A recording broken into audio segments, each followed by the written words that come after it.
আরজি কর, বিচার চাই আরজি কর, বিচার চাই আরজি কর, বিচার চাই আরজি কর, বিচার চাই আরজি কর, বিচার চাই আরজি কর, বিচার চাই।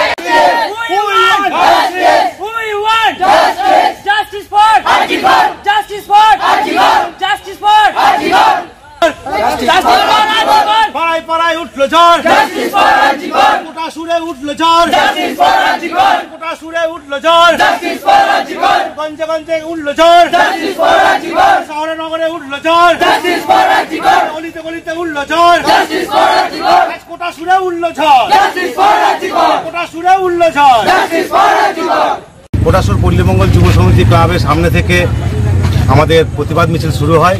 এই প্রতিবাদ মিছিলে প্রায় 3 থেকে 3,500 মানুষ উপস্থিত হয়েছিলেন। তারা জাস্টিস ফর আরজিকর এই একটা দাবিতেই তারা মুখরিত ছিলেন এবং এই এলাকার এই 3,500-এর মধ্যে হয়তো প্রায় 2,000 মহিলা তারা উপস্থিত হয়েছিলেন এবং তারা এই প্রতিবাদের সুরে সুর মেলালেন এবং তার সঙ্গে সঙ্গে কুশপুতুল দাহ করা হলো। আমাদের আপাতত আমরাভাবে যেভাবে দেখতে পাচ্ছি, যেগুলোকে এখনও প্রকৃতদর্শী বলে আমরা কেউ হয়তো ভাবতে পেরেছি, কেউ হয়তো ভাবতে পারিনি, কিন্তু যাদেরকে নাম আমাদের উঠে আসছে তাদের কুশপুতুল আজকে পোড়ানো হলো এবং কিছুক্ষণের জন্য রাস্তা কিছুক্ষণের জন্য স্তব্ধ হয়ে গেছিল।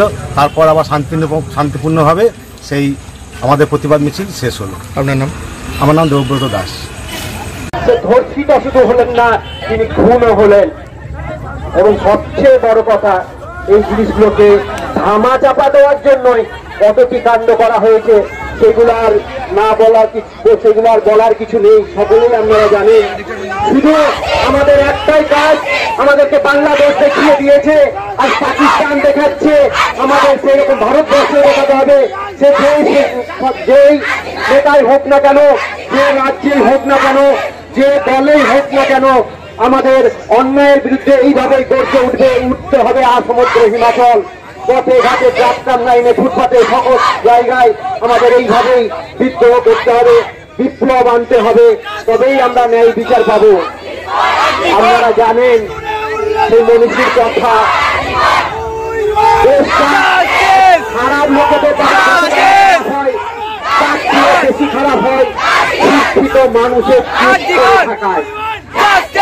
তাই শিক্ষিত মানুষ যদি চুপ করে থাকে, এই অন্যায় যদি প্রতিবাদ না করে, সেই শিক্ষিতরা যদি আপামর জনসাধারণকে রাজপথে আনতে না পারে, তাহলে কিন্তু একটা দেশ কখনোই সেই দেশ উন্নত হতে পারে না, জাতি কখনোই উন্নত হতে পারে না। জাতির মেরুদণ্ড হচ্ছে সমস্ত শিক্ষিত মানুষ, আর তার সঙ্গে সহযোগিতায় আসবে আপনারা, আমরা সকলেই সাধারণ মানুষ। সেই শিক্ষিত মানুষের সাথে এখন আমরা সকলেই এক হই, সকলেই প্রতিবাদ ছড়িয়ে দিই, গ্রামে গঞ্জে দিকে দিকে আমরা প্রতিবাদ ছড়িয়ে দিই। আমরা এই অত্যাচার আমরা মানব না।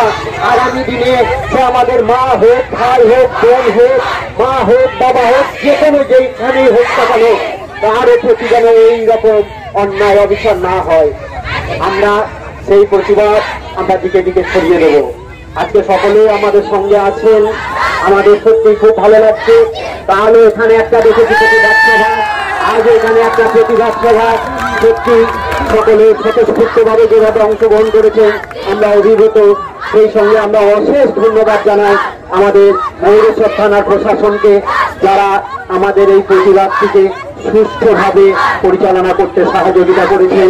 রাস্তায় বড় বড় গাড়ি আটকে রেখে তারা আমাদের সঙ্গে সঙ্গে পায়ে পা মিলিয়ে, যাতে কোনো রকম অশান্তি না হয়, সেই রকম ভাবে শান্তিপূর্ণভাবে আমাদের এই প্রতিবাদ মিছিলকে অন্যদের এগিয়ে যেতে সাহায্য করেছেন।